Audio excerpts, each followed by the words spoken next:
सरकार के साथ जब बात होगी तो और अच्छी चीज निकल के आए, जिससे पाकिस्तान को विश्व के पटल पे और हम कमजोर कर। हवा से नहीं, फौजियों की सांसों से तिरंगा लहराता है। जब एक फौजी शहीद होता है, हर तीज त्योहार पे उस फौजी का जो बाप होता है शहीद होता है। हर पेरेंट टीचर मीटिंग में बच्चा होता है शहीद का, वो शहीद हो। रात को जब माँ को बच्चे की याद आती है, माँ बच्चे की याद में शहीद। फौजी शहीद नहीं होता है, पूरा का पूरा परिवार शहीद। प्रधानमंत्री तो ऐसा बोल रहे हैं जैसे हर महिला के पति।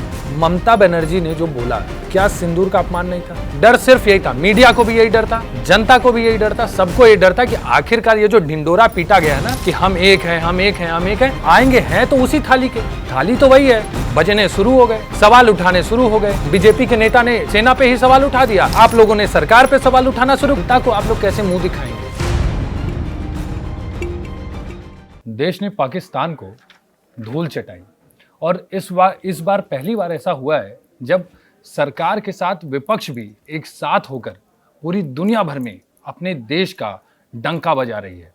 पूरे देश, पूरी दुनिया भर में पूरी दुनिया को ये समझा रहे हैं कि पाकिस्तान कितना बड़ा गीदड़ है। पाकिस्तान ने कितनी नाकाम कोशिश की है भारत को बदनाम करने के लिए, भारत को चोट पहुंचाने के लिए। इस वक्त मेरे साथ दूसरी बार अनुराग भदौरिया जी हैं। पिछले बार हम साथ आए थे और पहलगाम आतंकी हमले के बाद हमने चर्चा की थी जिसमें अनुराग भदौरिया जी भावुक भी हो गए थे और वो सही में भावुक पल था। लेकिन भदौरिया जी सबसे ज़्यादा सवाल पूछा था कि आखिर एक्शन क्यों नहीं हो रहा। सरकार ने देर रात 1:30 बजे एक ऐसा एयर स्ट्राइक किया जिसने पूरे देश को गदगद कर दिया। देखिए, इसमें कोई दो राय नहीं है और हम लोगों ने हमेशा से बोला है कि हिंदुस्तान की बात जब भी आती है, राष्ट्र की बात जब भी आती है, राष्ट्र के सम्मान की बात जब भी आती है, विपक्ष हमेशा सत्ता और सरकार के साथ खड़ा नजर आता है। क्योंकि हम सब भारतीय है ना, तो जब भारत पे बात आएगी तो जाहिर सी बात है हम सबको मिलके दुश्मन देश से लड़ना होता है। तो सर्वदलीय बैठक हुई थी, हम लोगों ने कहा कि आप आगे बढ़ो, हम आपके साथ हैं। और आज भी देखो, विदेश की धरती पे विपक्ष के नेता गए, समाजवादी पार्टी के नेता भी गए, और विदेश की धरती पे किस तरह से हमने पाकिस्तान को बेनकाब किया। पाकिस्तान जो आतंकी को पालता है, आतंकियों को पालता है, आतंकवादी देश है, ये हमने पूरे विश्व में बताया। लेकिन सवाल ये भी उठता है कि हम तो राष्ट्र के साथ खड़े, लेकिन जब देश में विपक्ष की एक भूमिका है देश के अंदर कि अगर कहीं कुछ गलत हो रहा हो तो विपक्ष सवाल भी उठाएगा, सरकार से सवाल भी पूछेगा। तो विपक्ष यही तो पूछ रहा है कि हम तो सत्ता पक्ष सरकार के साथ खड़े हैं पाकिस्तान के मामले में, लेकिन हम कुछ सवाल हैं हमारे, तो हम उसके लिए विशेष सत्र बुलाना चाहते हैं। तो आप क्यों नहीं बुला रहे हो? सवाल ये है, क्या दिक्कत है भाई? 1962 में चाइना और भारत का जब युद्ध चल रहा था तो विशेष सत्र बुलाया गया था ना। युद्ध चल रहा था और सत्र भी चल रहा था, सवाल जवाब भी हो रहे थे। इसी तरह से 1972 में जब देश की आज़ादी की 50वीं साल मनाई जा रही थी, तब भी विशेष सत्र बुलाया गया था। और 1997 में जब देश की आज़ादी का 50वां साल मना रहे थे, तब भी विशेष सत्र बुलाया गया था। और तो और 1992 में जब भारत छोड़ो आंदोलन का 50वां साल मना रहे थे, तब भी सत्र बुलाया गया था। और 2023 में जब संसद के नए भवन का उद्घाटन हुआ था, तब भी 5 दिन का सत्र बुलाया गया था। तो यहाँ हमारी 26 बेटियों का सिंदूर जुड़ा है। कैसे जुड़ा, क्यों जुड़ा, आतंकी कैसे आए, ये सवाल पूछने के लिए क्या हम विशेष सत्र नहीं बुला सकते? क्या देश को जानने का अधिकार नहीं था? क्या देश इस पे सवाल सरकार से नहीं पूछ सकता? नहीं, सरकार और जो सेना है वो तो जवाब दे रही है ना। अभी हो सकता है कुछ प्रोटोकॉल्स, कुछ नियम बाकी हो, कुछ कार्रवाई बाकी हो। आप भी देख रहे हैं हमारे डेलीगेशंस जो भारत से विपक्ष के भी थे, सत्ता पक्ष के भी थे, पूरी दुनिया भर में गए, पूरे दुनिया में पाकिस्तान के हरकतों को समझाया, बताया, ऑपरेशन सिंदूर का डंका बजाया कि भारत ने उनको कैसे सबक सिखाया। तो हम तो क्लियर कर रहे हैं, सरकार क्लियर करने में लगी है। हो सकता है कोई अभी कुछ चीजें बाकी हों जिसका सरकार इंतजार कर रही हो। आप देखिए, आपने अच्छा सवाल पूछा। विदेश की धरती पे विपक्ष के नेता सत्ता पक्ष के साथ जाके हिंदुस्तान के सम्मान की बात कर रहे हैं, पाकिस्तान को बेनकाब कर रहे हैं। अगर पलट के सवाल मैं भारतीय जनता पार्टी से पूछूं कि आपके नेता हमारे देश में क्या कर रहे हैं, भाई भारतीय जनता पार्टी के नेता ही तो हैं जो विजय शाह, हमारे देश की बहादुर सैनिक अधिकारी सूफिया कुरैशी जी को बोलते हैं वो पाकिस्तान आतंकवादी की बहन है। नहीं तो आपने इस बात अभी तो पूछूंगा आपने ना। आप नहीं वो सवाल पूछा, आप सीधे वो सवाल आपने ना पूरा मोड़ दिया। कौन सा? अभी अभी बात क्या हो रही थी कि आप बोल रहे हैं कि हम विशेष सत्र बुलाना चाह रहे हैं। हाँ। अब आप फिर उसी पे चले गए हाँ, कि तो विशेष मर्यादाओं सत्र पे पे और यही वो सब। तो नहीं, हम विशेष उस पे सत्र आएंगे पे- अभी, हाँ, उस पे अभी आएंगे। हाँ। मुझे बस एक चीज क्लियर करिए, आखिर क्या जरूरत पड़ी है कि इतना जल्दी विशेष सत्र बुलाने की? अच्छा थोड़ा सा रुक जाइए, सरकार को लगेगा, सरकार बुलाएगी। अच्छा, तो फिर 1962 में जब युद्ध हो रहा था तब हम अटल बिहारी वाजपेयी जी तत्कालीन उस समय लीडर अपोजिशन थे। माहौल बना हुआ था उस नहीं, समय। उन्होंने मांग की हम्म। और विशेष सत्र बुलाया गया, उसमें चर्चा हुई, क्योंकि हिंदुस्तान विशेष सत्र मतलब कोई अलग का देश नहीं है। विशेष सत्र तो बिल्कुल, हमारे हिंदुस्तान के ही लोग हैं, अपने ही मेंबर ऑफ पार्लियामेंट है, देश के द्वारा चुने हुए एमपी हैं, और उनके मन में एक सवाल है, तो हम अच्छी बहस भी कर सकते हैं ना। पार्लियामेंट में बैठ के पाकिस्तान को और कितनी मजबूती से पटका जाए, इस पे भी तो चर्चा हो सकती है ना। भाई ऐसा थोड़ी विशेष सत्र बुलाने में हमें सरकार की हमें खामियां गिनानी है। हम खामियां क्यों गिनाएंगे? हम सरकार को अच्छा राय भी तो दे सकते हैं। हम सरकार की अच्छी बात तो कर सकते हैं कि हम और पाकिस्तान को कितनी विश्व के पटल पे और पाकिस्तान को हम कितना निस्तो नाबूद कर सकते हैं, इस पे भी तो विशेष सत्र में बात हो सकती है। सरकार ऐसा ही क्यों मान के बैठी है कि हम निगेटिव बात करेंगे? विपक्ष राष्ट्र के प्रति कभी निगेटिव नहीं है, विपक्ष राष्ट्र के प्रति हमेशा पॉजिटिव रहता है। नहीं, वो दिख रहा है, वो दिख रहा है। सरकार को विपक्ष का पूरा सहयोग मिला, वो तो उसमें कम से कम सरकार को ये नहीं सोचना चाहिए कि अगर हम विशेष सत्र मांग रहे हैं, कि विशेष सत्र की मांग कर रहे हैं, कि हम निगेटिव ही बोलेंगे। अरे हम तो सरकार से चर्चा करेंगे, सरकार की हो सकता है हम अच्छे और सजेशन दे पाए, सरकार के साथ जब बात होगी तो और अच्छी चीज निकल के आए, जिससे पाकिस्तान को विश्व के पटल पे और हम कमजोर करें। तो इसीलिए भी तो विशेष सत्र बुलाया जा सकता है। विशेष सत्र सिर्फ एक ही पर्पस थोड़ी है।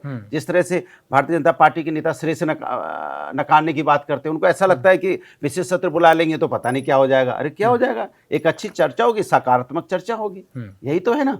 और जहां तक सेना की बात है, हम तो जो बात हम कह रहे हैं कि देश की बहादुर सेना ने पाकिस्तान को 100 किलोमीटर घुस के मारा, इसमें कोई दो राय नहीं है। उनके जो स्टेशन थे, एयरफोर्स स्टेशन, उनको उड़ाए, इसमें कोई दो राय नहीं है। हमारी देश की बहादुर सेना है, हम भी यही कह रहे हैं, और भारतीय जनता पार्टी भी यही कह रही है। वो भी बहादुर सेना की तारीफ कर रही है, हम भी बहादुर सेना की तारीफ कर रहे हैं। मैं तो कह रहा हूं, हवा से नहीं, फौजियों की सांसों से तिरंगा लहराता है।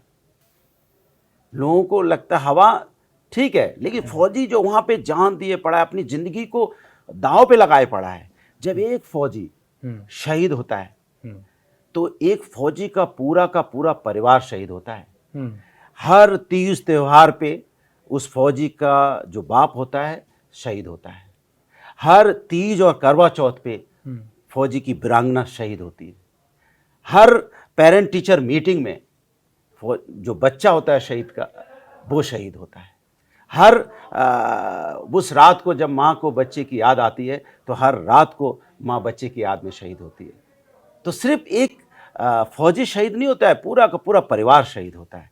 और हम लोग कम से कम फौज का तो सम्मान करें, सैनिकों का सम्मान करें। सैनिकों के प्रति मैं तो कहूँगा कोई भी पार्टी, कोई भी दल कम से कम सेना पे तो सवाल ना उठाए। फौजी देश की आन बान शान होता है, उस पर सवाल तो नहीं उठना चाहिए। आप बात कर रहे थे विजय शाह जी की, तो विजय शाह के लिए तो मैंने कहा ना कि कम से कम उनको समझना चाहिए कि जिस तरह का उन्होंने सूफिया कुरैशी जी को, एक बहादुर सेना अधिकारी को, जो हमेशा कठिन समय में देश की सरहद पे क्या हो रहा था पूरे देश को बता रही थी, और आप उसी को बोल रहे हो कि आतंकवादी की बहन बता रहे हैं आप उसको। तो ये अन्याय है कि नहीं है? तो उसको तो भारतीय जनता पार्टी को कार्रवाई करके पार्टी से निकाल देना चाहिए। कार्रवाई हो रही है, हो सकता है अंदर में कुछ कार्रवाई बाकी दिन तक हो जानी, कोर्ट ने भी संज्ञान लिया। कोर्ट की भी जरूरत नहीं पड़ती इस मामले में, कोर्ट तक जानी नहीं चाहिए थी बात। नहीं, क्यों नहीं जानी चाहिए? भारतीय जनता पार्टी को अपनी देशद्रोह का, राष्ट्रद्रोह का, नहीं, राष्ट्रद्रोह बाद में, पहले बीजेपी अपने पार्टी से निकाल देती। ये तो सबने सवाल किया, मीडिया ने भी सवाल किया, मीडिया ने भी सवाल किया। एक नहीं, मैंने खुद माफी मांगी थी। एक नहीं, एक दूसरे भी हैं इनके विधायक, पठानिया जी, उन्होंने भी तो यही बोला। उन्होंने तो एयरफोर्स पे सवाल उठा दिया। उन्होंने एयरफोर्स को ही, जिस शब्दों का इस्तेमाल किया, मैं उस शब्दों का इस्तेमाल नहीं कर सकता, क्या उन्होंने एयरफोर्स को बोल दिया। तो उनको भी तो कम से कम पार्टी से निकालना चाहिए था, लेकिन नहीं हुआ। और यहीं तक नहीं रुके, एक और उनके रामचंद्र जाखड़ा जी, उन्होंने तो जो हमारी 26 बहनों का जिनका सिंदूर उजड़ा है, उनके अंदर ही उन्होंने वीरांगना का भाव नहीं देखा। वो कह रहे थे उनमें वीरांगना का भाव नहीं था, उनमें वीरांगना का भाव होता तो शायद, माने इस तरह की बातें एक डिप्टी सीएम नहीं, मैं वही कह रहा हूँ, जैसे उदित राज कांग्रेस के नेता हैं, उन्होंने सर्जिकल स्ट्राइक को फर्जिकल स्ट्राइक कह दिया। ममता बनर्जी हैं, ममता बनर्जी ने सरेआम प्रधानमंत्री, और प्रधानमंत्री, मैं तो बोलूंगा प्रधानमंत्री पे वो जो टिप्पणी करें, भाई वो लोग नेता हैं, सब लोग हैं प्रधानमंत्री, लेकिन पद की गरिमा रखनी चाहिए थी। ममता बनर्जी के बयान से तो आप रूबरू होंगे, ममता बनर्जी ऐसा नहीं है, नहीं तो मैं बोलना नहीं चाहता वो, लेकिन एक तरह से ममता बनर्जी ने जो महिलाएं थी उनके सिंदूर का भी तो अपमान किया था। मैं आपकी कोई भी व्यक्ति, मैंने एक नहीं, कोई भी व्यक्ति नहीं, आपने सारे लोगों का नाम लिया, एक बार बोलिए, नाम लीजिए। हाँ, मैं कि ममता बनर्जी ने भी गलत कहा। क्या बोला, वही मैं सुनना चाहता हूँ, क्या बोला था उन्होंने? वही वाली बात, या तो फिर आपको या तो पता नहीं है, पता है, मैं नहीं बोल सकता, मैं नहीं बोल सकता। अगर मैं बोल दूं ना, मैं बोल दूं। शब्द है कि सूफिया कुरैशी जी को आप आतंकवादी की बहन बता रहे हैं, ममता, तब नहीं, बहुत बड़ा पाप है, मैं बोल रहा हूँ।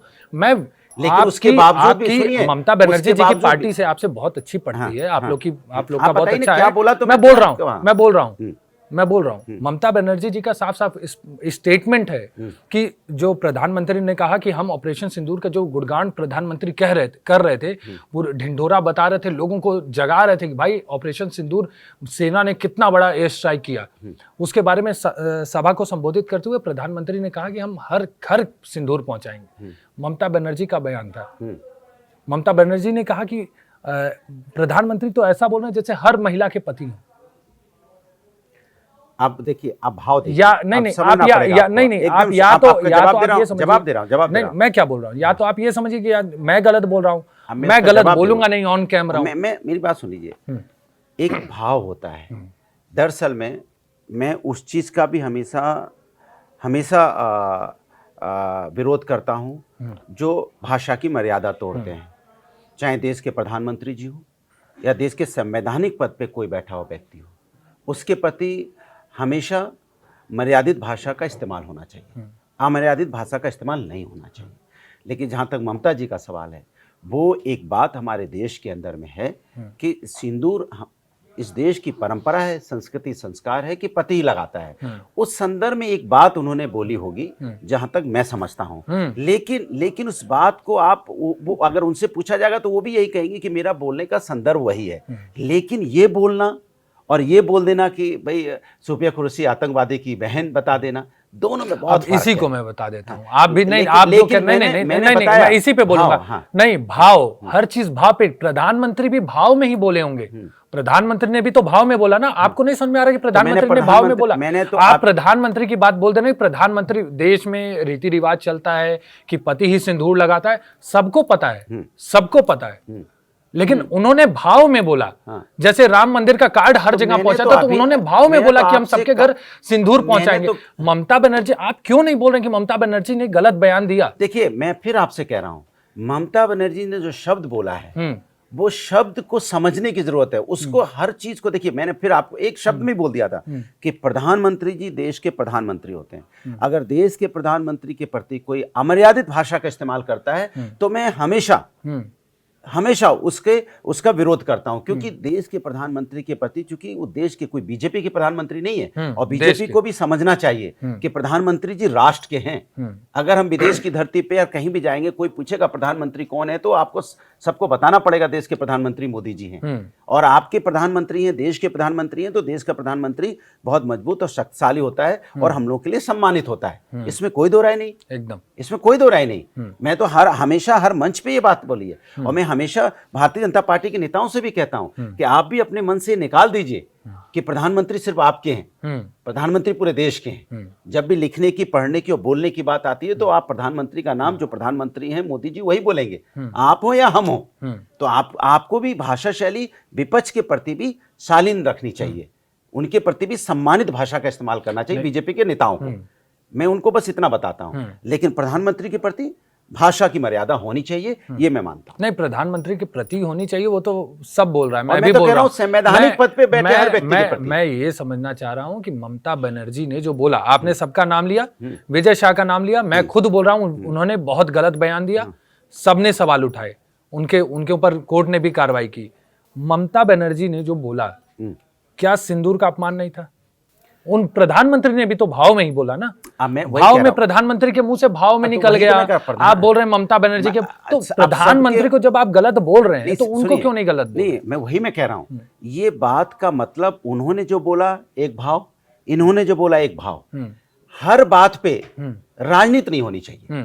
मेरा कहने का मतलब ये है, हर बात पे, जैसे प्रधानमंत्री जी की हर बात पे भी राजनीति नहीं होनी चाहिए, ममता जी ने भी कुछ बोला तो हर बात पे राजनीति नहीं होनी चाहिए। राजनीति उस पे होनी चाहिए जो समाज को आगे ले जाने की बात नहीं तो करता इसमें है। राजनीति हर कहाँ बात हो पे रही है? राजनीति ठीक नहीं इस है। पे राजनीति कहाँ हो रही है? मैं आपसे मैं सवाल दोनों तरफ पूछ की रहा बात कर रहा हूं। हूं। मैं हाँ, आपके लिए मैं दोनों तरफ की बात कर रहा हूं कि दोनों तरफ में भाषा पे नियंत्रण होना चाहिए और इस पे बेवजह की राजनीति को तुल नहीं देना तो चाहिए। ये तो मानेंगे ना कि ममता बनर्जी प्रधानमंत्री के भाव को समझ नहीं पाई।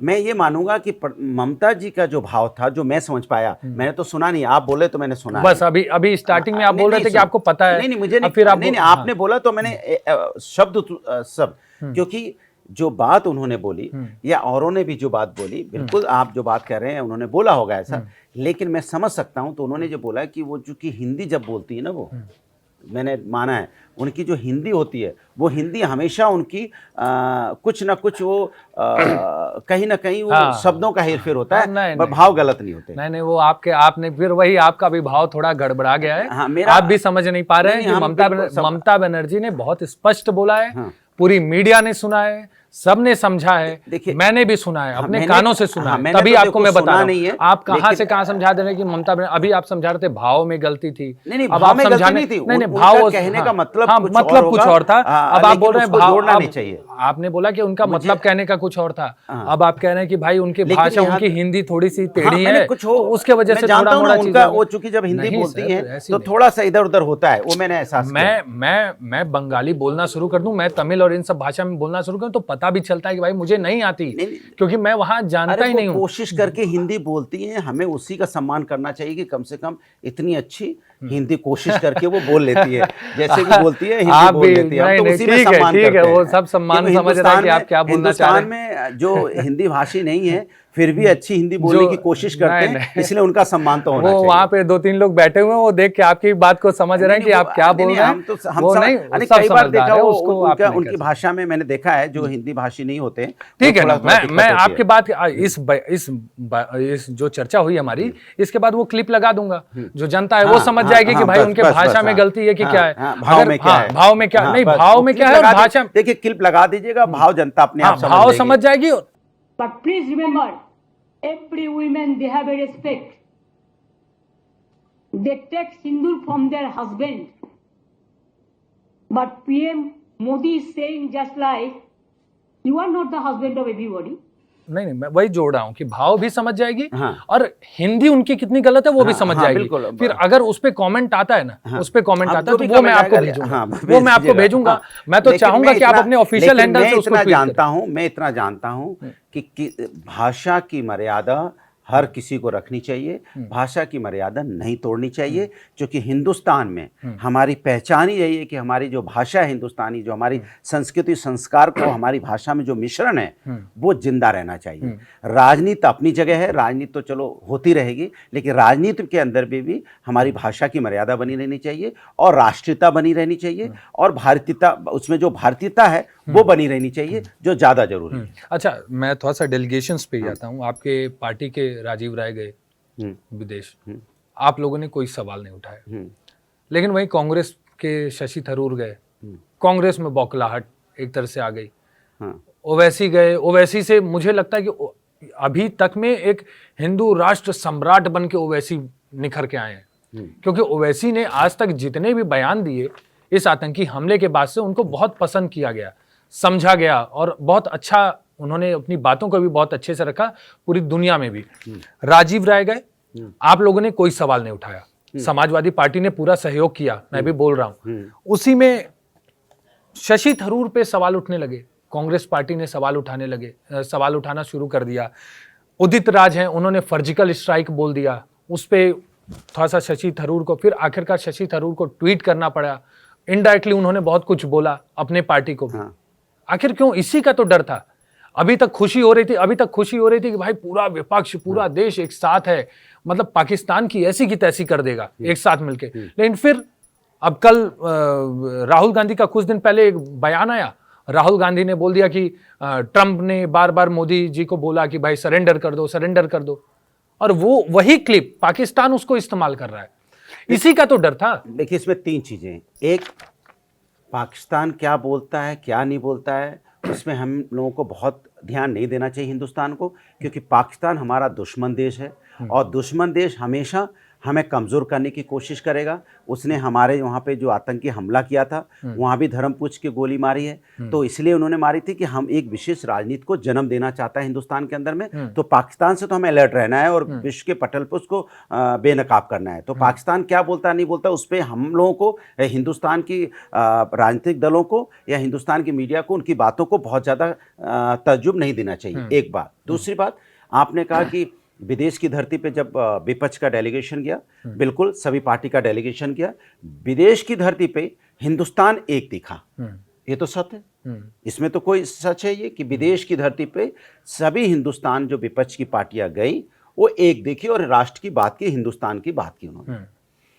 देश के अंदर में मैं तो बस इतना ही कहूँगा कि देश के अंदर में वो राजनीति बंद होनी चाहिए जो राजनीति कुछ नेता, चाहे वो मुझे ऐसा लगता है कि कांग्रेस के जिम्मेदार नेताओं ने या विपक्ष के जो जिम्मेदार नेता थे उन्होंने तो नहीं बोला, लेकिन कुछ नेताओं ने जो सवाल उठाए वो सवाल की कोई ज़रूरत नहीं थी, क्योंकि जब इस तरह की बात। अब फिर दूसरी बात, भारतीय जनता पार्टी को उन बातों पर बहुत तूल देने की भी जरूरत नहीं थी, क्योंकि आपको भी राष्ट्रभक्ति दिखानी थी। अगर कोई कुछ नेता बोल भी दिया किसी नेता ने, तो उसको बहुत ज़्यादा तूल की जरूरत नहीं थी कि कांग्रेस के आपस में झगड़ा है तो फलाने में झगड़ा है। जब हमारा डेलीगेशन बाहर है तो कुछ चीज़ें ऐसी होती हैं, जब हमारे घर में कोई बात होती है तो उसको बहुत ज़्यादा हवा भी नहीं देनी चाहिए, कुछ बातों को छोड़ देना चाहिए। लेकिन बीजेपी छोड़ती नहीं है। बीजेपी को हर बात में एक राजनीति करने का मौका, देखो बोल दिया कांग्रेस के नेता ने बोल दिया, फलाने नेता फिर वही वाली मैं सवाल मैं आप कर रहा हूं, आप बीजेपी पे नहीं इसीलिए कह रहा हूं ना, मेरे सवाल का जवाब दीजिए ना। मेरे सवाल का जवाब, ऐसी चीजों को मीडिया को भी नहीं हाईलाइट करना चाहिए बेवजह। जब तक बहुत ठोस कोई बात नहीं कह रहा है, अगर विपक्ष का नेता मजबूत, उदित राज छोटे मोटे नेता तो है नहीं, बात उदित राज जी की हो ही नहीं रही, बात हो रही है अगर कांग्रेस का राष्ट्रीय अध्यक्ष, कांग्रेस का कोई मजबूत व्यक्ति जो कांग्रेस के जिम्मेदार है, अगर वो ये बात कहता है, तब मैं अभी आपके चैनल पर बैठ के बोलता उसने गलत बोला। क्योंकि उसका जैसे आप दूसरा कोई सवाल पूछेंगे, अगर कोई बीजेपी कांग्रेस का या दूसरे विपक्ष का नेता कोई अगर बात अमर्यादित बोलता है तो मैं बोलूंगा गलत बोल रहा है। लेकिन इतनी बड़ी पार्टी होती है, हमारी भी बहुत बड़ी पार्टी है, कांग्रेस भी है और दल भी है, अगर उसमें से कोई नेता कुछ बोल देता है तो उसको लेके बहुत बड़ा बवंडर मचा के, इस समय जब वार का समय चल रहा हो, तो मुझे लगता है बचना चाहिए सबको, क्योंकि ये राष्ट्र के लिए सही नहीं होता है। लेकिन विश्व के पटल पे तो वहां तो कांग्रेस के ही नेता खड़े थे ना, समाजवादी तो खड़े थे ना, समाजवादी खड़े थे कि नहीं खड़े? हिंदुस्तानी खड़े, हिंदुस्तानी, कांग्रेस के नेता समाजवादी नहीं खड़े थे, मैं तो हिंदुस्तानी खड़े, वो पहले ही बोल चुका हूं मैं। अरे वो शब्द आपने सवाल पूछा तो मैं आपसे कह रहा हूं कांग्रेस और समाजवादी, वो तो मैं पहले ही बोल चुका हूं कि जब हम विदेश की धरती पे होते हैं तो हम भारतीय होते हैं, हम भारत होते हैं। हमारा ना कोई दल होता है, ना कोई हमारी पार्टी होती है, हमारा सिर्फ एक ही धर्म होता है, वो है भारतीयता, राष्ट्रीयता, और उसी पे हम बात करते हैं। वो तो मैं पहले ही बोल चुका हूं। लेकिन सवाल आपने पूछा था कांग्रेस के नेता ने बोला, इसीलिए मैंने कहा कांग्रेस के नेता ने बोला। फिर अभी मैं वही आप जो बोल रहे हैं कि कोई बड़ा पार्टी का अधिकारी बोले, बड़े पद पे बोले, राहुल गांधी तो बड़े पद पे है ना, ऑपोजिशन लीडर है, वो ये सब बयान दे रहे हैं कि ट्रंप ने ऐसा बोल दिया, ऐसा बोल दिया, ऐसा बोल दिया। पाकिस्तान जैसे देश को, पाकिस्तान उनका मजाक उड़ा रहा है, उनके क्लिप्स को इस्तेमाल कर रहा है। मैं फिर आपसे बार बार कह रहा हूं कि बहुत पाकिस्तान आखिर को तर्जुमा नहीं, मैं सवाल नहीं, मेरी बात आप समझिए, नहीं मेरी बात आप सुनिए। डर, आखिरकार देश को डर सिर्फ यही था, मीडिया को भी यही डर था, जनता को भी यही डर था, सबको यही डर था कि आखिरकार ये जो ढिंडोरा पीटा गया ना कि हम एक हैं, हम एक हैं, हम एक हैं, आएंगे हैं तो उसी थाली के, थाली तो वही है। एक जगह पे अगर 5 थाली रहेंगी तो बजेंगी तो है, बजने शुरू हो गए, सवाल उठाने शुरू हो गए। मैं बोल रहा हूं बीजेपी के नेता ने सेना पे ही सवाल उठा दिया, आप लोगों ने सरकार पे सवाल उठाना शुरू कर दिया। आखिरकार दाग किस पे लग रहा है? आखिरकार हमारी एकता पे दाग लग रहा है। मैं वही आप आखिरकार हमारे जो सेना है उस पे दाग लग रहा है। मैंने आपको पहले बोला था कि हमारे देश के अंदर में जो राजनीतिक पार्टी हैं विपक्ष, तो पूरी ताकत के साथ मुसीबत के वक्त में सत्ता पक्ष के साथ और देश के साथ खड़ा दिखाई दिया। जैसे आपने बोला विदेश की धरती पे, तो हम भारतीय थे, लेकिन सारी गड़बड़ी तो देश के अंदर ही जब देश की धरती पे बैठे नेता ही तो कर रहे थे ना।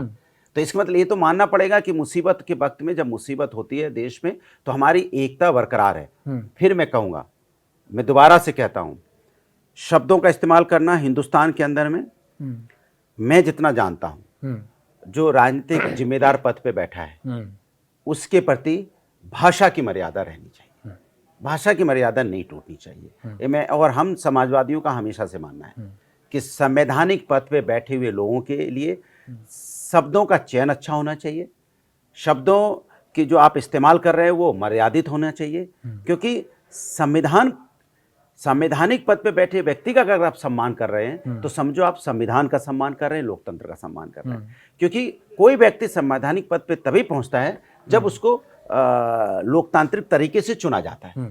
तो हमें हर व्यक्ति के प्रति, चाहे देश के प्रधानमंत्री हो, चाहे अपोजिशन के लीडर्स हों, उनके प्रति भी, क्योंकि सभी लोग चुन के आए हैं। अपोजिशन के लीडर्स को भी उन्हीं जनता ने चुना है और भारतीय जनता पार्टी के नेता को भी उन्हीं जनता ने चुना है। सबके प्रति एक दूसरे को भाषा की मर्यादा बहुत संतुलित और बहुत ही भारतीय होनी चाहिए। कितना मैं नहीं, वही चीज़ है, फिर उसी चीज़ पे बात, आप संतुलित होना चाहिए, सारी चीज़ें एक दूसरे की बात। आप लोग हमेशा, ये क्या है ना, नेताओं की दिक्कत क्या है, ये सिर्फ एक दूसरे की बात करते हैं, सिर्फ आप तो यहाँ पे बोल दे रहे हैं कि देश के बारे में करना है, ये करना है, वो करना है।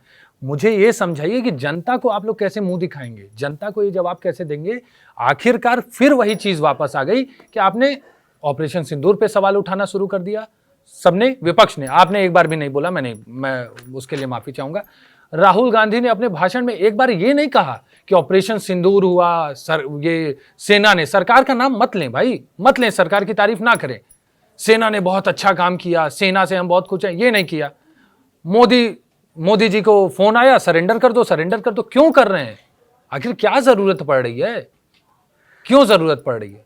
देखिए, मैं तो बस इतना ही कहूंगा इस देश के लिए, मैं इसका हनुमान हूं, देश मेरे लिए राम है। छाती चीर के देखोगे तो अंदर बैठा एक हिंदुस्तान है। ये मैं तो इतना जानता हूं, और मैं पहले भी सेना के लिए बोल चुका हूं कि हवाओं से नहीं, फौजियों की सांसों से लहराता है तिरंगा। इसलिए सेना का सम्मान हम सबको करना चाहिए। उनकी वजह से ही हम सब सुरक्षित रहते हैं, उनकी वजह से ही हम लोगों का सम्मान बचता है। तो मैं, चाहे किसी दल का कोई व्यक्ति, कम से कम सेना के प्रति भाषा की मर्यादा होना चाहिए और सेना का सम्मान करना चाहिए। चलिए, राहुल गांधी की बात पे तो राहुल गांधी ने जो कहा उस पे तो इन्होंने जवाब नहीं दिया। दे दिया जवाब, मैंने तो सीधा बोला मैं कि ये सवाल कोई पूछ भी रहा नेता हूं हो, सेना का सम्मान करना चाहिए और प्रधानमंत्री जी के लिए भाषा का इस्तेमाल मर्यादित होना चाहिए। अब इससे ज्यादा क्या गौरव जवाब चाहते हैं? भाटिया, अब आप भाषा की मर्यादा और सारी चीजों पे आप जब बात कर रहे हैं तो मुझे एक आपकी कहानी याद आ गई। आप लोगों का बहुत, आप मुस्कुराने भी लगे, आप मेरे बस मुंह से गौरव भाटिया का नाम निकला है। हाँ, तो आप और गौरव भाटिया में लड़ाई हुई थी, तो आपने भी तो भाषा की मर्यादा और सारी चीजें तोड़ी थी, तब सारी चीजें हुई। देखिए, सवाल वो नहीं था। जब कोई ऐसा व्यक्ति आपके सामने आ जाए और व्यक्तिगत हमले का, मैंने कई बार बोला कि राजनीति में कम से कम व्यक्तिगत हमले नहीं होने चाहिए। आपकी पार्टियां आप बदल सकते हो, किसी पार्टी में जा सकते हो, आपकी विचारधारा बदल सकती है। विचारधारा बदलने से जिस व्यक्ति को हम सम्मान कर रहे थे वो सम्मान बदल जाएगा, ऐसा तो नहीं होना चाहिए। आज हम किसी को, मान लो हमारा कोई सीनियर है और दद्दा कह के हम उसके पैर छू रहे, दद्दा कैसे हो, उसको तो दद्दा कह रहे हैं सुबह से लेकर शाम तक। और फिर उसके बाद अगर हम पार्टी बदल दें तो जिस दद्दा के हम पैर छू रहे थे, जिस दद्दा को हम सम्मान कर रहे थे, उस दद्दा को हम फिर गाली देने लगे, फिर उसके बाप तक पहुंच जाएं, फिर उसके हर उस की पार्टी को कुछ उल्टा सीधा करने लगे, तो ये तो हमारे हिंदुस्तान की संस्कृति और संस्कार के खिलाफ है। नहीं, तो राजनेताओं की तो यही खूबियां हैं। नहीं, वो ये नेताओं की तो यही खूबी, यही खूबी नहीं होनी चाहिए। फितरत ही यही है। नहीं, आप पार्टी बदलो, कोई पार्टी बदलना चाहता है, आपकी विचारधारा बदल रही है तो बदल जाए, कोई दिक्कत नहीं है, विचारधारा बदल सकती है। लेकिन जिसका आप सम्मान कर रहे थे, उसके प्रति तो सम्मान होना चाहिए। तो मेरा सिर्फ इतना है कि हिंदुस्तान की संस्कृति संस्कार का ताना बाना नहीं टूटना चाहिए। आप पार्टियां बदलो, आप कामयाब हो, मुझे कोई दिक्कत नहीं, किसी को कोई दिक्कत नहीं है, लेकिन संस्कृति संस्कार का जो एक धागा है ना, ये बना रहना चाहिए, इसको नहीं तोड़ना चाहिए। भाषा की मर्यादा करते करते, जैसे ये आजकल होता है डिबेट शो में पैनलिस्ट आए हुए हैं, आप ही लोग बैठते हैं, हाँ मीडिया सवाल पूछती है, क्योंकि ये मेरा भी व्यक्तिगत सवाल है, हाँ सवाल पूछते हैं, आप लोग हम पे लांछन लगाने लगते हैं। और ऐसा नहीं कि आपने नहीं बोला है, आपने भी बोला है, आप मानेंगे? हाँ, बहुत बार हुआ है, आपने तो भी अब बोला। क्या आप बताइए, दिक्कत ये हो गई, अच्छा हुआ आपने ये सवाल पूछा। आजकल एक ट्रेंड चला है, हम लोग बहुत दिनों से मीडिया में हैं, मैं सबकी बात नहीं कर रहा हूँ, इन जनरल एक ट्रेंड चला है कि एंकर आता है, अब एंकर को ये प्रूफ करना आजकल हो गया है कि मैं सत्ता के ज्यादा करीब हूं। कुछ एंकर को ऐसा है कि उनको प्रूफ करना है, तो जैसे ही आप कुछ सत्ता पक्ष बोलता है, अच्छी बात है, विपक्ष सुनता है, विपक्ष का जैसे ही कुछ बोलना शुरू कर, एक शब्द नहीं बोलता, वो सत्ता पक्ष की तरफ से कूद पड़ते हैं। अच्छा, तो हम लोग यही बोलते हैं, सर मुझे बोलने दो, मुझे कम से कम 60 सेकेंड 70 सेकेंड जो आप अलॉट कर दोगे उतने में बोलेंगे, उसके बाद आप मेरी आवाज बंद कर दो, कम से कम बोलने तो बोलने नहीं देंगे, उसके बाद उस पर तीर दागने शुरू कर देंगे। तो उससे क्या होता है कि जब आप जो कहना चाहते हो आप कह नहीं पाते हो, और आप कह नहीं पा रहे हो तो आपको कहीं ना कहीं थोड़ा चिल्लाना पड़ता है कि शायद मेरी आवाज चली जाए, भाई उधर से वो चिल्ला रहे आवाज चली जाए, उसमें कई बार भाषा की मर्यादा टूट जाती है। तो ये जिम्मेदारी दोनों तरफ की है। एक, अगर वो एंकर आप पे हावी हो रहा है तो आपको संतुलित रहना है, आपको नहीं आवेश में आना है, और एंकर की भी जिम्मेदारी होती है कि आप अंपायर की पोजीशन में हैं, आप कम से कम बायस होने की कोशिश ना करें। एक कारण एक है। दूसरा कारण ये है, कुछ चैनलों को ना टीवी डिबेट को गर्म करने में आनंद आता है, तो वो आपस में बात करते हैं किस किस को बुलाना है। तो आजकल एक नया पार्टी बनी है जिसको बोलते हैं राजनीतिक विशेषज्ञ। एक नई पार्टी है, कहां बनी है, किधर है, मुझे नहीं पता, कहां से वो आते हैं मुझे ये भी नहीं पता, किस कुएं से निकाल के लाते हैं मुझे ये भी नहीं पता, और कहां से आके उनको बैठाते हैं। वो एक अजीब सी पहले से ही भरे हुए आते हैं। मीडिया सब कुछ आप लोग को नहीं बता देंगे ना कि कहां से किसको ला रहे हैं, कुछ ही नहीं रहे मीडिया से। हम वही बोल रहे हैं ना कि हमें पता नहीं कहां से लाते हैं, क्या करते हैं, पता नहीं, मैं तो जानना भी नहीं चाह रहा हूं। हमें भी नहीं पता होता ना कि आप लोग कब बड़े पद पे आ जाते हैं। आपकी बात ही नहीं कर रहा, हमारे पास एक लेटर आता है भैया ये हमारे अधिकारी आते ही अब वो सवाल कुछ और है, वो गाली, वो अपने हिसाब से नई चीज बोलना शुरू कर देते, तो उनको लगता है शायद ये टीवी डिबेट गर्म हो रही है, तो उनको लगता है टीवी डिबेट गर्म करना है। गर्म करने के चक्कर में इतनी गर्म हो जाती है कि सब लोग हाथापाई तक उतर जाती है। आप लोग भी मर्यादा भूल जाते हैं। सब मैं सबकी बात बता रहा हूं भाई, राजनीतिक विशेषज्ञ, तो मैं भी आप लोग ही बोल रहा हूं, हम सब की।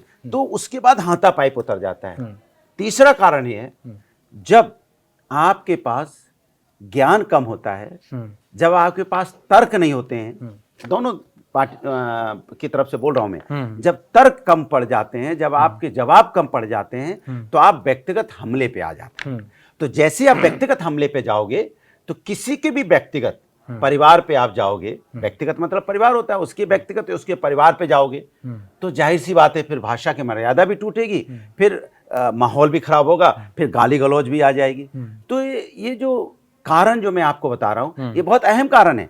जहां ज्ञान की बात होगी वहां ये भाषा की मर्यादा नहीं टूटती। नहीं, मैं आपकी बात से सहमत हूं। अभी एक टीवी चैनल में ये हुआ लेकिन ये जिम्मेदारी प्रवक्ताओं की भी है और जिम्मेदारी टीवी चैनल के एंकरों की भी है कि भाषा की मर्यादा किस तरह बनी रहे, कैसे हम दोनों को संतुलित करके सबको एक सही टाइम बोलने पे दिया जाए, कैसे संतुलित रखा जाए। क्योंकि कई डिबेट ऐसे भी हैं जहां भाषा की मर्यादा इन जनरली कम टूटती है और कम चीखा चिल्ली होती है। ऐसी भी डिबेट्स कुछ आप देखते होंगे, क्योंकि वहां पे बैलेंस थोड़ा सा बनाने की जरूरत है दोनों तरफ से।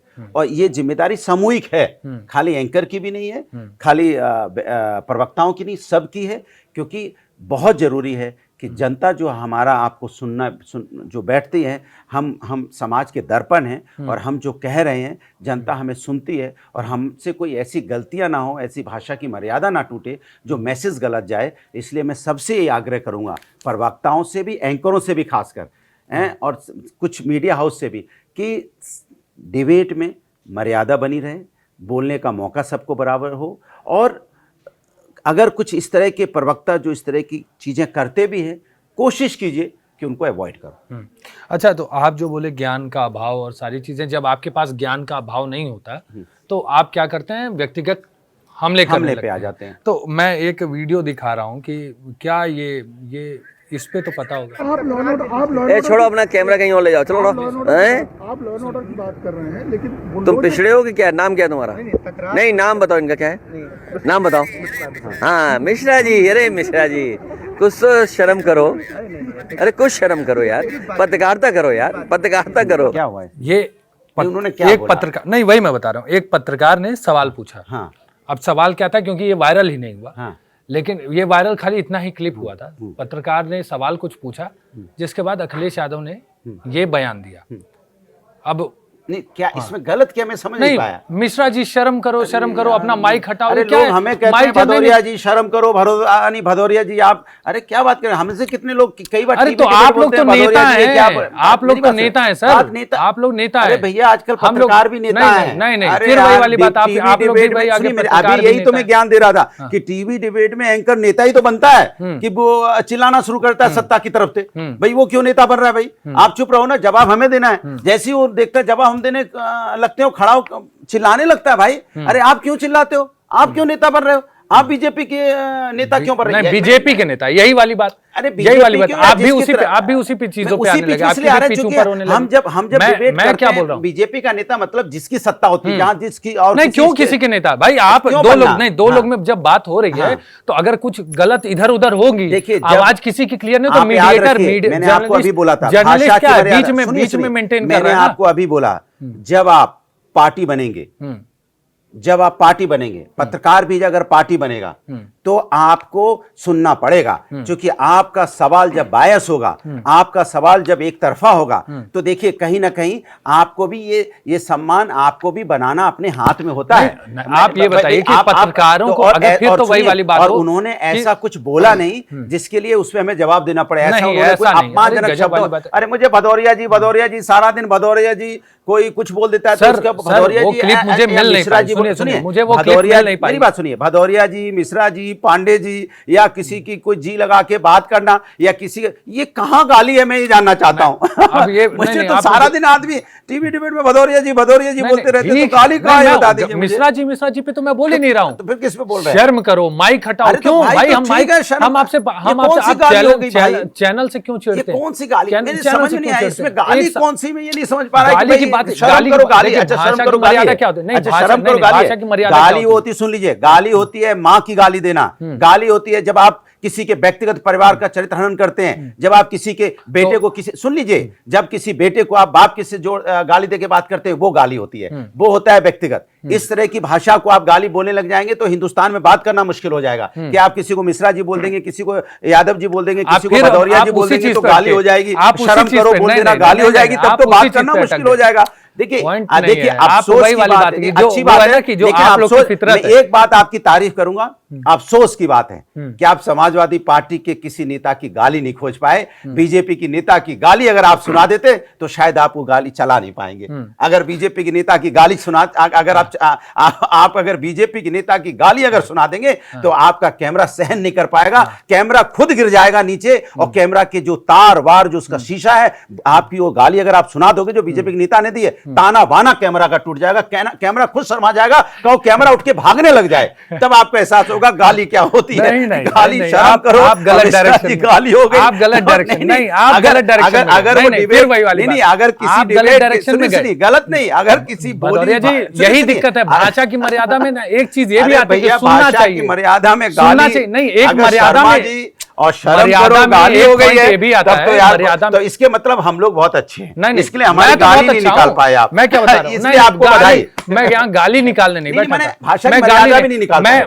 मैंने क्या सवाल, मैं ये वीडियो कब प्ले किया? नहीं मेरी बात बोलूंगा, अब आप मेरी बात सुनेंगे नहीं, एक सेकंड, अरे आपको इतनी देर से आप ही की बात सुनी जा रही है। समाजवादी पार्टी में कम से कम आदरणीय नेताजी ने और आदरणीय अखिलेश जी ने हम लोगों को इतना तो सिखाया है कि आप भाषा की मर्यादा को रखिए और संवैधानिक पद पे बैठे लोगों की प्रति आप शब्दों का इस्तेमाल नहीं करेंगे। अगर आपने किया तो पार्टी हम लोगों को सजा देती है, पार्टी हम लोगों को बर्दाश्त नहीं करती है अगर आप अपमानजनक शब्दों का इस्तेमाल किसी सम्मानित नेता के प्रति करेंगे। और ये चीज हम लोगों ने सम्मानित नेता सर, सम्मानित और नेता हमने ना, शुरू सुनिए से सुनिए, देखी, सम्मानित शुरू से आदमी, देखिए, सम्मानित आदमी। आदरणीय नेताजी को भी हमने देखा है, आप भी कभी उनसे मिले होंगे या अखिलेश जी से मिले होंगे। वो कोई भी नेता, कोई व्यक्ति उनसे मिलता है तो उसके पास जाते हैं, उससे बातें करते हैं, उसका नाम पूछते हैं, उसके गांव का नाम पूछते हैं, उससे तो दुख तकलीफ की बात करते हैं, उससे परिवार के बारे में जानते हैं, उसके बच्चों के बारे में जानना चाहते हैं और उससे अपना एक रिश्ता जोड़ते हैं। ये हमारा कल्चर रहा है। हमारा कल्चर ये नहीं रहा है कि बेवजह किसी को माँ बहन या किसी व्यक्तिगत हमले कर देना। नहीं, अब मेरी भी बात सुनिए ना, सम्मानित आदमी पत्रकार भी होता है। अब जैसे नहीं, अब मेरी बात भी नहीं बोलने मेरे लिए इतने सम्मानित तो है, मुझे बोलने ही नहीं दे रहे आप, मुझे अच्छा इंटरव्यू कर रहे हो यार, हमारे लिए बहुत मुझे आप बोलने ही नहीं दे रहे। मैं तो आपको नमस्कार भी कर रहा हूं। यही तो सम्मान मिल रहा है कि मुझे बोलने का मौका नहीं मिल रहा है। मेरे साथ बैठ के आप बात कर रहे हैं लेकिन मुझे बोलने नहीं दे रहे। नहीं, वही मैं बोल रहा हूँ ना, ये भी तो सम्मान है। पॉइंट है, आप वो जो बोल रहे हैं ना कि सम्मानित आदमी पत्रकार भी होते हैं। आप ही लोग हैं डिबेट शो पे बैठ के, जो अब मर्यादा पे बात उठी है तो हम भी सवाल करेंगे ना। आप ही लोग हैं डिबेट पे शो पे आके किसी भी पत्रकार को, अगर किसी पत्रकार ने सवाल कर दिया तो बीजेपी का सपोर्टर, सरकार का प्रवक्ता, ये सारी चीजें कहते हैं। क्यों हम नहीं, मेरी बात सुनिए, क्यों हमने पत्रकारिता की कसम नहीं खाई है?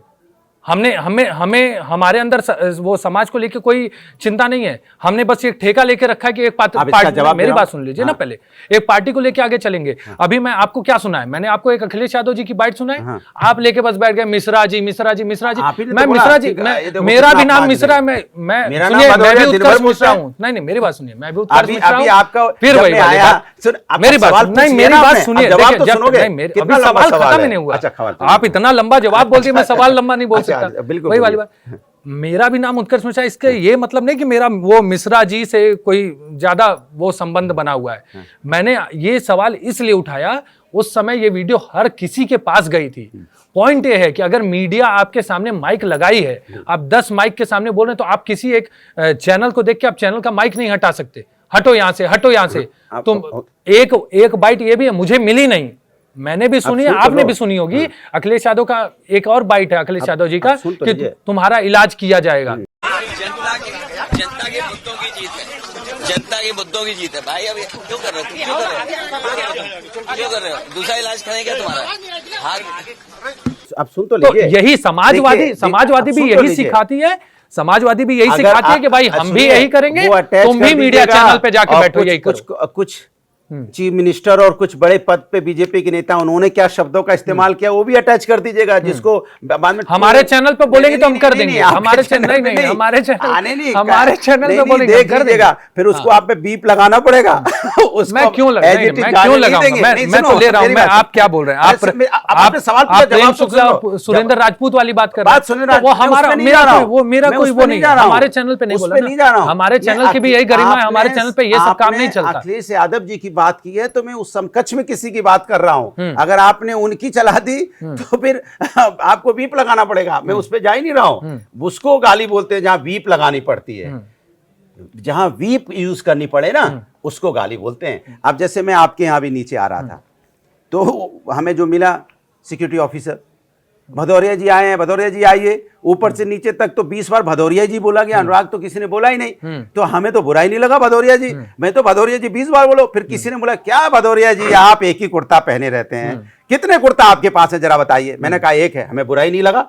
उसे अरे यार भदौरिया जी पूरी पीठ आपकी पसीने से भीगी हुई है अभी, और हमें पीठ पे मारा भी, तो हमें तो अच्छा लगा ना। मुझे लगा देखो मेरा अपनापन है इसके साथ, तभी तो मुझे इतना अपना रहा है। मतलब उस पत्रकार को लगना चाहिए था अखिलेश यादव अपनापन दिखा रहे थे। और उसकी बात ये हो रही है कि इस जहां पे वीप और इस चीजों की जरूरत पड़ती है उसको हम बोलते हैं अपमानजनक शब्द। मैं भदौरिया जी बोलूंगा,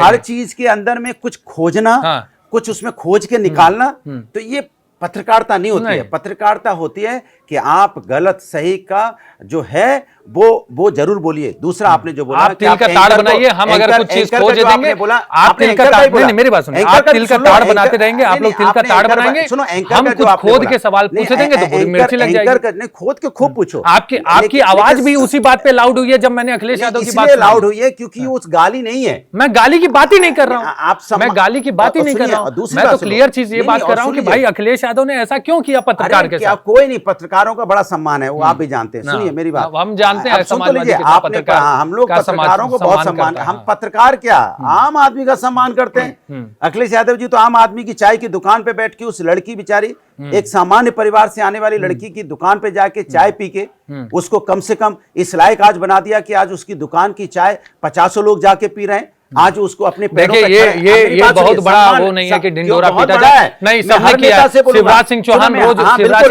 चाय पीते हैं वैसे ही दुकान पे बैठ के। तो मध्य प्रदेश के मुख्यमंत्री भी रोज करते हैं। मेरी बात, ये सब चुनावी चीजें, कोई चुनाव नहीं है वहां पे। सुनिए मेरी बात, कोई चुनाव नहीं है और ऐसा एक इंसिडेंट नहीं, आपको 20 मिल जाएंगे। मैं तो कहूंगा जो बड़े नेता हैं, चाहे किसी दल के हो, जो बड़े नेता हैं, मेरा उनसे आग्रह है कि आपको इस समाज ने बहुत कुछ दिया है, आपको इस समाज ने बहुत पद, सम्मान और प्रतिष्ठा दी है। मैं सभी नेताओं के लिए बोल रहा हूं, जो काम आदरणीय अखिलेश यादव जी ने किया, उस बच्ची की दुकान पे बैठ के चाय पीना और उसके लिए अपना उसको ट्वीट करना, उसको डालना, सभी नेता अगर हर इस तरह के जो कमजोर वर्ग के लोग हैं, जो दुकान या इस तरह की जिनकी है, अगर वो रास्ता चलते बैठ जाएंगे ना तो कुछ घिसेगा नहीं। उस दुकानदार का एक रोजगार बढ़ जाएगा या किसी व्यक्ति का सम्मान बढ़ जाएगा। कम से कम इतना रोजगार तो आप दे ही सकते हैं कि हम सबके लिए कह रहे हैं, हम किसी एक व्यक्ति के लिए नहीं कह रहे, हम सभी जो प्रधानमंत्री उसी पे बात करते हैं कि अगर आपके पास रोजगार नहीं है तो आप चाय बनाओ, आप बैठ जाओ, दुकान लगाओ।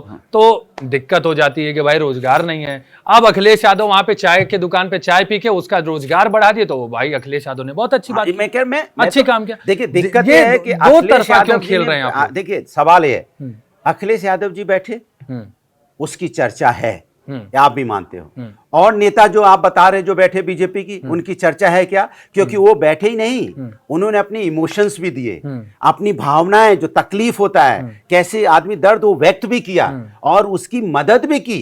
ये होता है, ये नहीं होता है कि हम गए और हमें यही नहीं पता हम खरीद क्या रहे हैं, खरीद कुछ रहे हैं, बोल कुछ रहे हैं, और उसके बाद उसको डाल भी दिया जा रहा है कि आप सिर्फ गए और चले आए। अरे आप थोड़ा टाइम स्पेंड करो, थोड़ा 2-4 मिनट बैठो, उसकी तकलीफ जानो कि वो जो सब्जी वाला या चाय वाला या जो कोई छोटी सी दुकान लगा के अपना दुकान चला रहा है, तो आप 2 मिनट बैठोगे तो आपको तकलीफ बताएगा।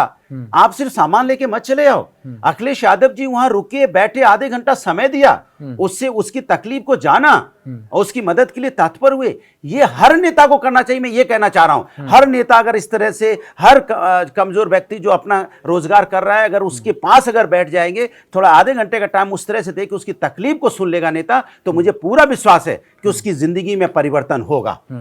आप नहीं बड़ा रोजगार दे सकते, यही बड़ा नेता, अगर हर बड़ा नेता यही कर जाए, सुबह से लेकर शाम तक किसी के यहां चला जाए, किसी गरीब, किसी कमजोर व्यक्ति के यहां बैठ जाए, यही उसको रोजगार मिल जाएगा, 10 लोग उसको पूछने लगेंगे, उसका सम्मान बढ़ जाएगा। ये कम नहीं है, ये मैं कहना चाह रहा हूं। मेरा कहने का मतलब ये है, मैं सबके लिए कह रहा हूं।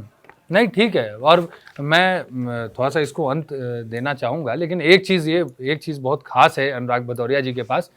इनका एक तो कुर्ता, और इनको बात घुमाने की जो इनकी आदत है, और जो बात कहाँ से कहाँ पहुंचा देते हैं, वो इनकी बहुत खूब है। आप किसी भी चैनल पे देखिए इनको, वो यही काम करते हैं हर जगह। जैसे यहाँ पे भी मैंने कहाँ से क्या सवाल पूछा, इन्होंने कहाँ पकड़ लिया, मैंने अखिलेश यादव जी की क्या बाइट सुनाई, इन्होंने पत्रकार की बात को, मैं पत्रकार की बात चर्चा कर रहा था, इन्होंने मिश्रा जी ले लिया। हो सकता है ये थोड़ा सा मेरे पे व्यक्तिगत मार रहे होंगे, तो वो सारी चीजें आपका अगर जब पहले मैं नाम उत्कर्ष नहीं जानता था, तो मैंने मिश्रा जी से फीड किया था। भाई मिश्रा जी से समझ में आ जाता, तो मैं नाराज हुआ, नहीं हुआ, मैं नाराज हुआ, भदौरिया जी नहीं नाराज हो रहे हैं, तो वो पत्रकार मिश्रा जी से भी नाराज नहीं हुआ। उस पत्रकार पे आप देखिए, समाजवादी पार्टी अखिलेश यादव पत्रकारों के साथ हमेशा ऐसा करते हैं। ना मिश्रा जी की बात है, ना भदौरिया जी की बात है, बात सिर्फ इतनी है। श्री अखिलेश यादव जी की एक बहुत अच्छी आदत है, जो मैं कैमरा के सामने बोल रहा हूँ, वो जब भी किसी व्यक्ति से मिलते हैं, ज्यादातर तो कमजोर व्यक्ति से ही उनका उठना बैठना होता है। जब भी उनके साथ मिलते हैं, आधा 1 घंटा जरूर बैठते हैं और उसके दुख तकलीफ और परिवार को में तकलीफ जानने की कोशिश करते हैं, और पूरा नाम पता।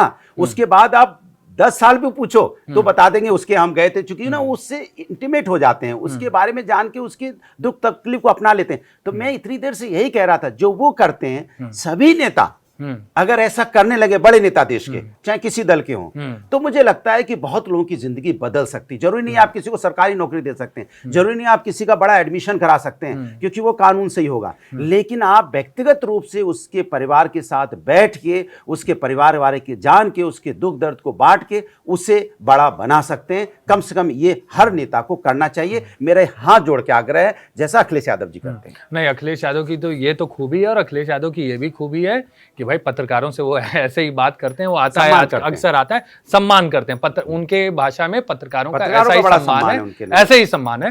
खैर, अनुराग भदौरिया जी जुड़े हुए थे। आपको अगर कोई ऐसा सवाल है तो आप कमेंट्स में हमसे पूछ सकते हैं, और अनुराग भदौरिया ने जो भी जवाब दिए हैं उन पे अगर आपको कोई सवाल है तो आप कमेंट्स में डालिएगा। मैं अनुराग जी से अभी यही रिक्वेस्ट यहीं पे ऑन कैमरा कर दे रहा हूं कि आपकी जिम्मेदारी है, अगर कमेंट्स में कुछ आता है ना, देखिए, तो मैं उसका हमेशा जवाब आपको देना है। मैं हमेशा जनता के जवाब के लिए तैयार रहता हूं, क्योंकि मुझे पता है कि मेरी एक ही बात है कि मैं हमेशा राष्ट्र के पक्ष में बोलता हूं। आपने जब जो सवाल पूछा, अगर किसी विपक्ष के नेता ने भी गलत बोला तो मैंने उसको उसका सपोर्ट नहीं किया।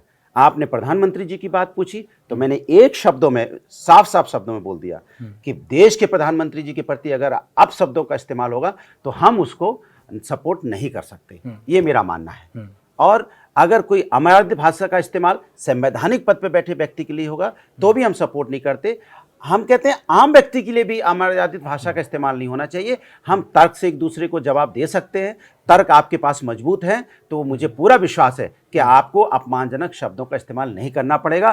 तर्क आपके कमजोर हैं तो आप व्यक्तिगत हमला करेंगे, ये इतना मैं मानता हूं। और किसी को अगर पहचानना है, जानना है, किसी आदमी को जानने के लिए 3 चीजों की जरूरत होती है। एक, उसके साथ आप कुछ देर तक समय व्यतीत कर लीजिए तो आप उस व्यक्ति के बारे में जान जाएंगे। दूसरा, अगर कोई व्यक्ति की जो बात करने का तरीका आपसे है और जो उसकी टोन होगी बात करने के तरीके की, चाहे वो गुस्से में बात करे, और खासकर जब गुस्से में बात करेगा तो जो गुस्सा करने का भी तरीका होता है ना, उससे भी आप समझ जाएंगे ये आदमी ठीक नहीं, इसकी भाषा मर्यादित नहीं है। गुस्सा हम सब करते हैं, आम आदमी भी गुस्सा करता, माने आप वो गुस्सा, एक समझदार आदमी भी गुस्सा करता है, वही बात पे गुस्सा सबको आती है, ऐसा नहीं है। गुस्सा आने का भी एक तरीका होता है। आप टीवी डिबेट में गुस्सा की आप अमर्यादित भाषा का इस्तेमाल कर देंगे तो उससे आदमी का संस्कृति और संस्कार का आज से अनुराग भदौरिया टीवी डिबेट में अमर्यादित भाषाओं का प्रयोग नहीं करेंगे, न्यूज 18 पे भी नहीं करेंगे।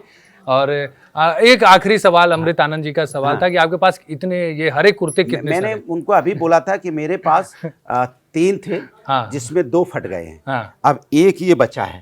तो इन्होंने बोला बहुत पसीना है, यही है जिन्होंने बोला था पसीना बहुत है, तो उन्होंने बोला पसीना बहुत है, तो मैंने उनको बोला एक ही कुर्ता है, अब क्या करें, अब इतनी दूर आए, बदल तो सकते नहीं, अब इसको मैं रात में धोऊंगा तो कल सुबह फिर इसी को पहनूंगा, क्योंकि अब दिल्ली आए हैं तो एक ही कुर्ता है और इसी को धो के पहनना है, क्योंकि पसीना बहुत निकल चुका है।